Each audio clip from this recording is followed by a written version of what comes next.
हम तुम्हारे साथ हैं।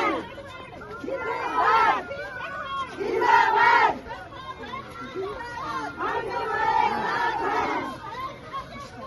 तुम्हारे साथ हैं।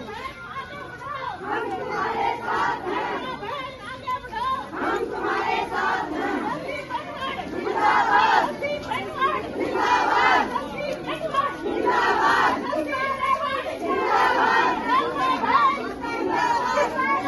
जिंदाबाद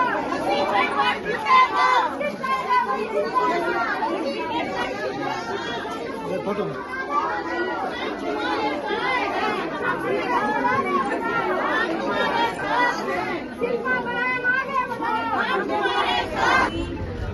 और ये जो मेरी सारी ASHA worker helper anganwadi worker आई है उनको राम राम सर।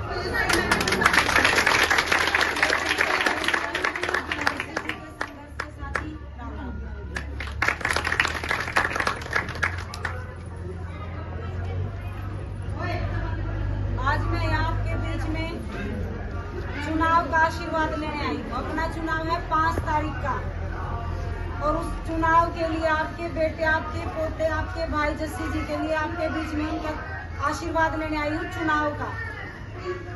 कोई जस्सी जी ऐसे नहीं है कि मैं यहाँ उनके बारे में आपको आके बताऊंगी कि जस्सी जी आपके बीच में आते थे, जाते थे, सुख के साथ आपको सब कुछ पता है।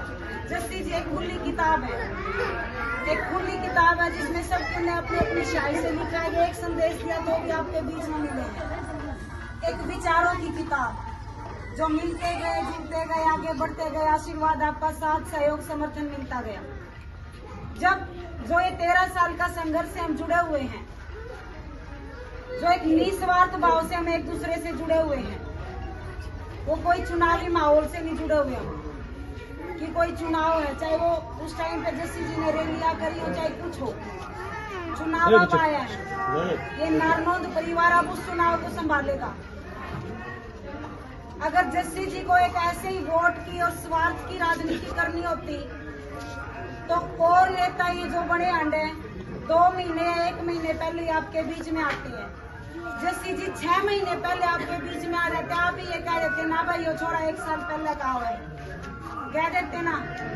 लेकिन जस्सी जी को अगर किसी चीज का लोभ, स्वार्थ और लालच था तो वो अपने इस परिवार के बीच में रहने का और आपके प्यार और आशीर्वाद का था, और जो आपने वो हमें खूब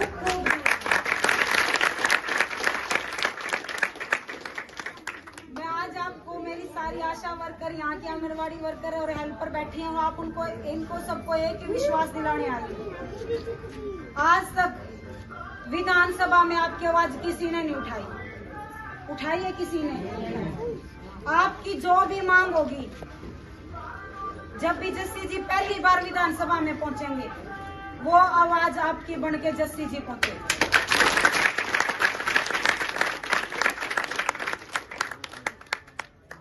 और अब आपको ये चुनाव संभालना है। आपकी एक ही आवाज थी, भाई जस्सी टिकट लिया, बेटा जस्सी टिकट लिया, हम अपने आप इलेक्शन को संभाल लेंगे। आप यही कहते थे। आपका बेटा, आपका पोता, आपका भाई वो जंग तो जीत लाया। वो जंग भी अकेली नहीं जीती, वो जंग भी आपने जितवाई है।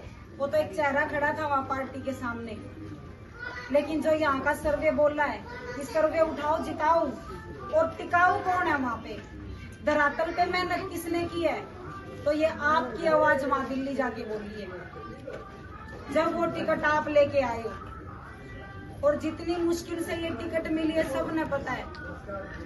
नामांकन 1 बजे होना था, टिकट 11 बजे आ रही है। तो हमें अब जीत का मार्जिन भी इतना ही बढ़ाना होगा ताकि 8 तारीख को जब अपना सारा हरियाणा और सारा हिंदुस्तान पूछे कि कि उस नारनौंद का रिजल्ट क्या है, तो हम गर्व से कहें कि सबसे पहले नंबर पर नारनौंद। भगवान पूरा आंगन लाई दी सारे। एक किसान का बेटा है, कोई राजघराने की छाप नहीं है, कभी खुद एमएलए मंत्री नहीं रहा, कि उनके बाप दादा ने कि मैं काम कर रखे होंगे आपको तभी उनके साथ लगे हो, या जस्सी जी ने कोई खूबी थी ऐसी या कोई काम करके भी मेरी तो नौकरी लुवा रखी, हमारा तो काम करवा रखे है। सिर्फ आपके विचार और व्यवहार उनका मैच होता गया, मिलता गया, और आप एक दूसरे से यूं नहीं मिले कि ये नेता है, भाई बेटा, एक परिवार का आपने जो हिस्सा बनाया, आप वो पारिवारिक रिश्ते से मिलते गए, तभी ये परिवार, ये कुनबा अपना बढ़ता गया। और कभी देख लेना, मैं कभी भी इस मेरे नारनौंद परिवार को ना मैं कार्यकर्ता कहूंगी, ना मैं वोटर कहूंगी, ना मैं ये जनसभा कुछ नहीं कहूंगी, ये मेरा नारनौंद परिवार है। मैं वादा करके जा रही हूँ, मेरा परिवार ही है। जब इस परिवार को अपनी इस बेटी की, बान की और उस बेटे की और अपने भाई की कहीं भी जरूरत पड़ेगी, आधी रात में दोनों आपके लिए कहीं भी खड़े करोगे, सिर झुका के खड़े होंगे। एक तरफ तो ये इलेक्शन है, आज तक वोट डालते आए आप, एक इलेक्शन भी देखे आपने, वोट भी वोट डालनी है, लेकिन वो इलेक्शन नेता और नेता के बीच में देखा है। ये जो इलेक्शन, एक तरफ तो नेता खड़ा है जिसकी 10 साल से राज है, सेंटर से लेके अपने स्टेट तक, और एक तरफ वो एक किसान गरीब परिवार का आपका बेटा, आपका भाई, जो 13 साल से संघर्ष और 13 साल का भाया हुआ पसीना